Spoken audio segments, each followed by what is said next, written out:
할렐루야! 오늘도 말씀으로 은혜 받는 귀한 시간 되기를 원합니다.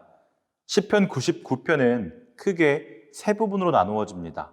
하나님은 앞으로 다가오실 분, 현재에 존재하시는 분, 과거에 존재하셨던 분으로 찬양되고 있으며 또한 각 부분은 그는 거룩하시도다 라는 찬양으로 끝맺고 있습니다.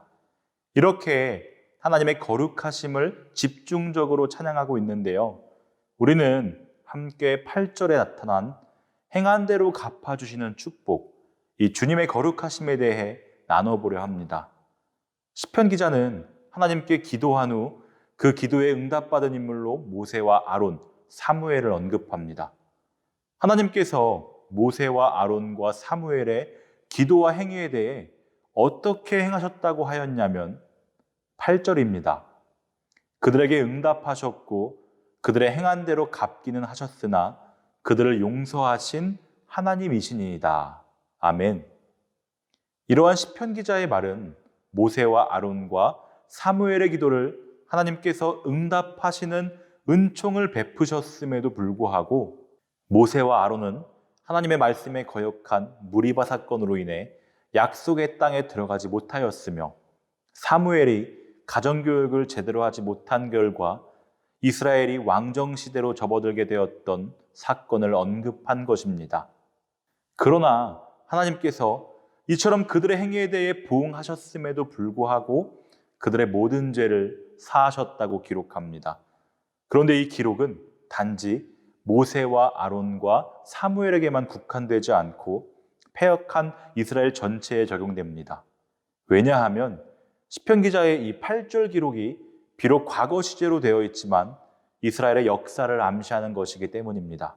즉, 이스라엘이 하나님의 은혜로 애굽에서 구원을 받았음에도 불구하고 우상을 숭배하고 불의를 행함으로 북이스라엘은 아수르에 의해, 남유다는 바벨론에 의해 각각 멸망을 하게 되지만 하나님께서는 당신의 언약을 기억하시고 은총을 베푸심으로 인해 이스라엘이 바벨론으로부터 회복하게 될 사건을 예표하기 때문입니다. 그러므로 우리는 하나님께서 택한 백성의 죄값을 갚으시기는 하지만 그 죄를 끝까지 기억하지 않으시고 당신의 은혜로 새롭게 준비시키는 사랑의 하나님이심을 명심해야 합니다. 이것은 진노 중에서도 사랑을 잊지 않으시는 하나님의 성품을 잘 반영한 역사적 증거입니다. 어렸을 때는 죄를 사해 주시지만 그것에 대한 벌을 받아야 한다는 명제에 하나님은 치사한 분이라고 생각하였습니다. 이왕 용서해 주시는 거 벌 주고 뭐고 필요 없이 완전히 용서해 주시지. 용서는 하되 벌을 받아야 한다면 생색이나 내자는 거 아닌가요? 라는 마음. 어떤 사람이 치아를 잘 관리하지 못한 탓에 며칠간 치과에 다니며 치료를 했다고 합니다. 너무 고통스러워하며 그냥 뽑아버리면 이 고통이 멈출 것 같다는 생각이 든 사람은 조심스럽게 의사에게 너무 아프니 뽑아버렸으면 합니다 라고 말을 합니다. 의사는 얘기합니다. 이를 뽑아 고통이 멈추었다면 아마 얼마 안 돼서 다른 이가 아파서 또 병원을 찾게 될 것이라고, 아파봐야 다음엔 관리를 잘하지 않겠냐고.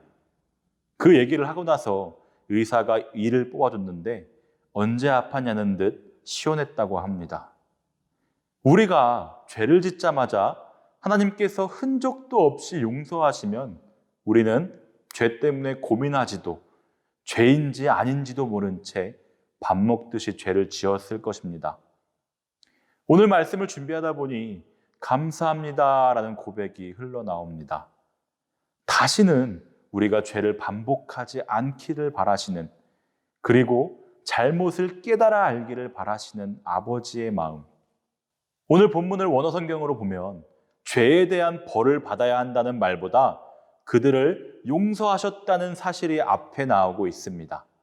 하나님의 용서하심을 강조하시는 것입니다.